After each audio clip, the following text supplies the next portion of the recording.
Alhamdulillahirabbil alamin. Teman-temanku yang dirahmati Allah Subhanahu wa taala. Dikisahkan di dalam kitab Manaqib Asy-Syafi'i karya Imam Fakhruddin Ar-Razi, di mana kali pertama Imam Syafi'i berguru kepada Imam Malik, sang imam pun takjub akan kecerdasan, kejeniusan serta kuatnya hafalan yang beliau miliki.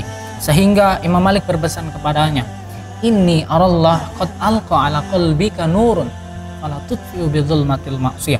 Sesungguhnya aku melihat bahwasanya Allah Subhanahu wa taala memancarkan cahaya di dalam hatimu, maka jangan kau padamkan cahaya tersebut dengan gelapnya maksiat. Maka jelas teman-teman, ilmu adalah cahaya yang mana Allah Subhanahu wa taala pancarkan ke dalam hati yang subur akan keimanan, subur akan ketakwaan. Sedangkan maksiat adalah sesuatu yang bisa mencegah masuknya cahaya ke dalam hati, bahkan sampai pada taraf kemudian melenyapkan cahaya di dalamnya. Karena pada dasarnya al-ilmu nur wa nurullah la yuhdalil 'asi. Allah Subhanahu wa taala tidak akan berikan cahayanya kepada seorang pendosa. Maka jikalau ada seorang yang pandai, cerdas, mengalami kesulitan dalam menghafal suatu ilmu, bisa jadi maksiatlah penyebabnya. Begitu pula seseorang yang lupa akan ilmu yang telah ia hafalkannya adalah disebabkan besar kemungkinan adalah dosa yang ia lakukannya. Bukankah Ibnu Mas'ud radhiyallahu anhu pernah berkata, "Sesungguhnya aku berpendapat bahwa seseorang yang lupa akan ilmu yang telah ia hafalkannya adalah disebabkan karena dosa yang ia lakukannya." Maka sekarang marilah kita introspeksi diri.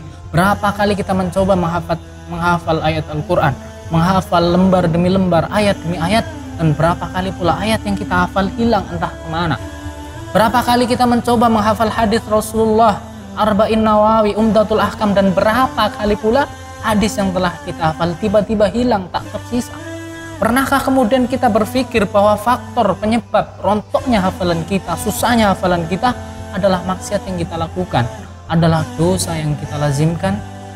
Adalah Imam Syafi'i rahimahullah suatu ketika mengeluhkan ruwetnya hafalan kepada Imam Waqi' bin Jarrah. Kemudian sang imam menasihatinya agar bertobat, lalu Imam Syafi'i bertobat dan Allah kembali lancarkan hafalan beliau. Teman-temanku yang dirahmati Allah Subhanahu wa taala, maka intinya marilah kita introspeksi diri, muhasabah diri agar kemudian kita tidak terjatuh pada lubang maksiat yang mana mengakibatkan terangkatnya sebagian ilmu, dan dampak yang paling dahsyat adalah terangkatnya seluruh ilmu serta hidayah di dalam diri kita.